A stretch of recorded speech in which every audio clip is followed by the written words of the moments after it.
Hey guys, let's talk about the Alphabet Murders.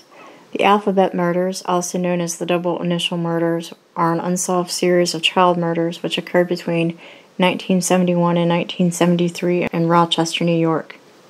All three victims were girls, aged 10 or 11, whose surname began with the same letter as that of her first name. Each victim had been SA'd and murdered by either manual or ligature strangulation before her body was discarded in or near a town or village near Rochester with a name beginning with the same letter as the victim's name. At 4:20 p.m. on November 16, 1971, a 10-year-old Puerto Rican child named Carmen Colon disappeared while returning home from an errand in Rochester, New York. According to eyewitnesses, she entered the pharmacy her grandmother had instructed her to visit on West Main Street, but left the store upon learning the prescription she had been instructed to collect had not been processed, informing the store owner, Jack Corbin, quote, "I gotta go, unquote. She was then observed entering a car parked close to the pharmacy. Colon was reported missing to the Rochester Police Department at 7:50 p.m. Approximately 50 minutes after Colon exited the pharmacy, scores of motorists driving along Interstate 490 observed the child, naked from the waist down, running from a reversing vehicle believed to be a dark-colored Ford Pinto hatchback, frantically waving her arms and shouting in an attempt to flag down a passing vehicle. At least one of these witnesses observed Colon being submissively led back to the vehicle by her abductor. 2 days later, two teenage boys discovered Colon's partially nude body in a gully not far from Interstate 490 and close to the village of Churchville. This location was approximately 12 miles from where she was last seen alive. Her coat was discovered in a culvert some 300 feet from her body.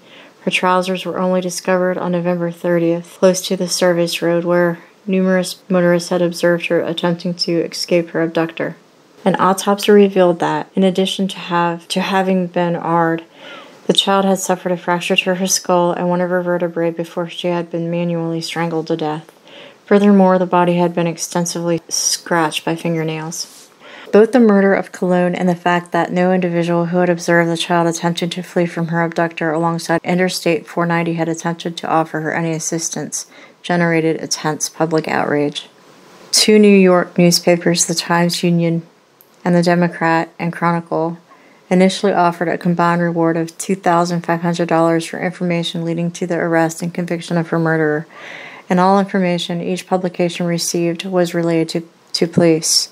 Numerous local businesses and residents added private donations to the reward fund, gradually leading the sum to exceed $6,000.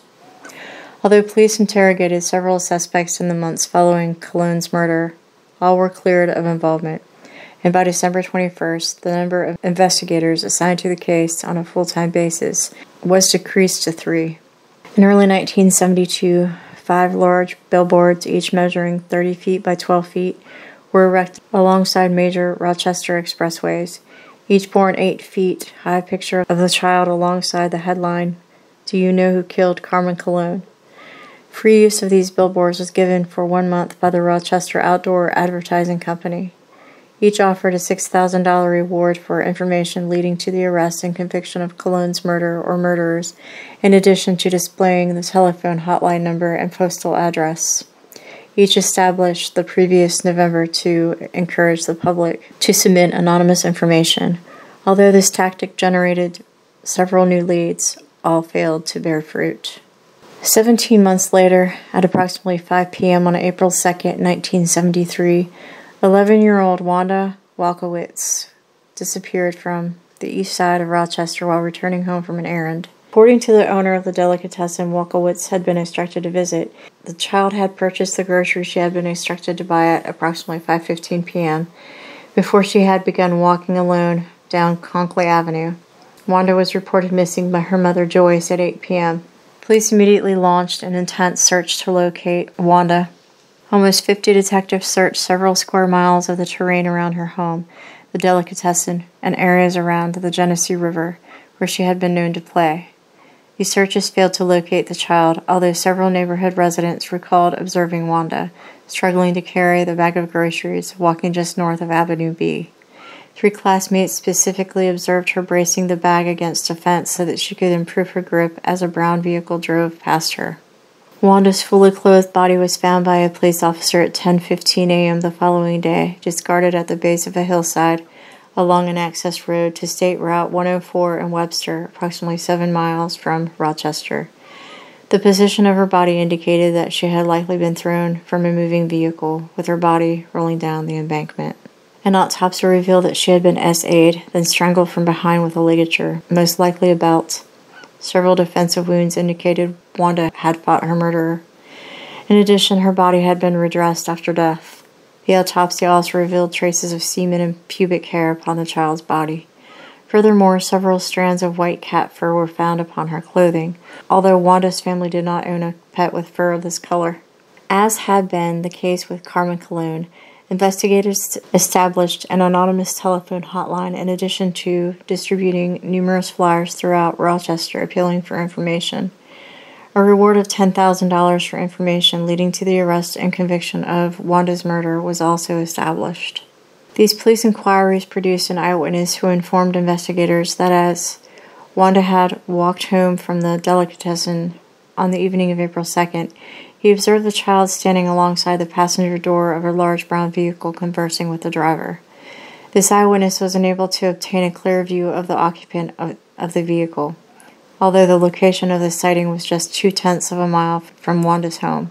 Another individual who contacted investigators following the installation of the anonymous hotline informed investigators she had observed a man forcing a red-haired girl matching Wanda's description into a light-colored Dodge Dart on Conkey Avenue between 5:30 p.m. and 6 p.m. on the evening of her disappearance. The Rochester Police Department dismissed any suggestion of a link between the murders of Colon and Wolkowitz, although a sheriff sergeant who had been assigned to investigate Colon's murder was reassigned to the task force implemented to investigate the murder of Wanda. In September 1973, local television network WOKR announced plans to broadcast a televised reconstruction of Wanda's abduction, a subsequent recovery of her body. This 30-minute episode was broadcast on October 21st, accompanied by public appeals for witnesses to contact authorities. Although this program resulted in the Rochester Police Department receiving over 200 calls from the public, no useful leads were gained. 7 months later, on the evening of November 26, 1973, 11-year-old Michelle Maenza was reported missing by her mother, Carolyn, after she failed to return home from school. Subsequent investigations would determine Maenza was last seen by her classmates at approximately 3:20 p.m., walking alone en route to a shopping plaza located close to her school, with the intention of retrieving a purse her mother had left inside a store within the plaza earlier that day. Approximately 10 minutes later, a witness observed Maenza sitting in the passenger seat of a beige or tan vehicle traveling at high speed on Ackerman Street before turning onto Webster Avenue. According to this witness, the child had been weeping. 5:30 p.m. on November 26, a motorist observed a man standing by a large beige or tan vehicle with a flat tire, parked alongside Route 350 in the town of Walworth, holding a girl he strongly believed to be Michelle Maenza by the wrist. When this motorist had stopped to offer assistance, the individual had deliberately grabbed the girl and pushed her behind his back, also obscuring his license plate from the motorist's view as he stared in his direction with such a menacing expression on his face that the motorist had felt compelled to drive away. Maenza's full-clothed body was discovered at 10:30 a.m. on November 28th, lying face down in a ditch alongside a rural road in Maidstone, approximately 15 miles from Rochester. Her autopsy revealed that in addition to receiving extensive blunt force trauma to her body, she had been AR'd, then strangled to death from behind with a ligature, possibly a thin rope. Numerous strands of white cat fur were discovered upon her clothing, and leaf samples matching the foliage where her body was discovered were recovered from within one of her clenched hands, indicating she had likely been strangled to death at or near the location where she was found. Investigators were able to retrieve a partial palm print from her neck and traces of semen upon her body and underwear. A forensic analysis of the semen samples determined she had been AR'd by one individual.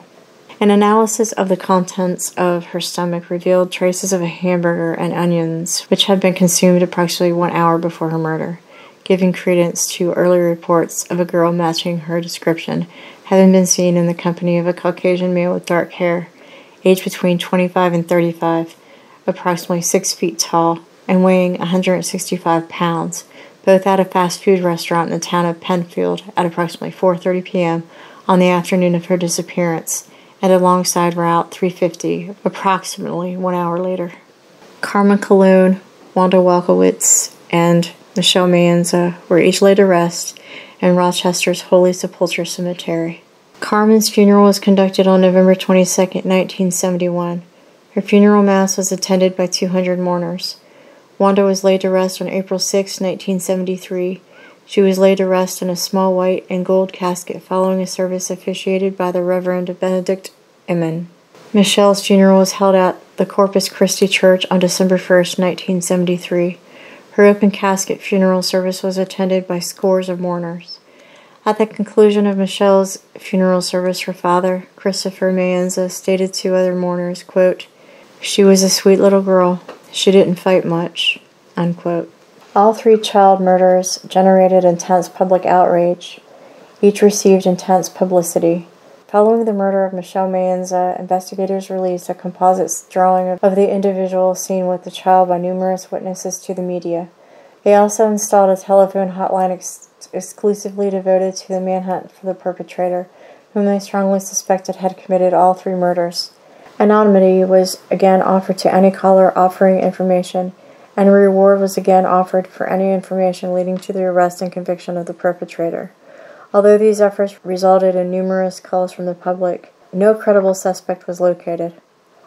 Although investigators interrogated more than 800 potential suspects in relation to the Alphabet murders, the perpetrator or perpetrators of the homicides was never caught, and the case remains unsolved. As each child hailed from a poor Catholic family, had few friends, and had recently experienced issues such as bullying or a poor academic performance at her school, investigators have not discounted the possibility the murderer may have been employed by or held knowledge of the practices of a social service agency in his efforts to initiate contact and or gain the trust of each victim.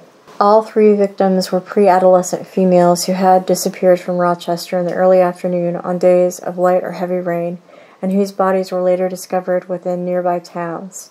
The body of each girl had been discovered either fully clothed or partially clothed, close to an expressway of a location typically accessible by vehicle, and each victim had evidently been thrown from or carried from a car to the location her body had been discarded. Each child was short in height, and all three girls had been AR'd before being strangled to death. In addition, all three were known to be viewed as somewhat lonely outcasts among their peers.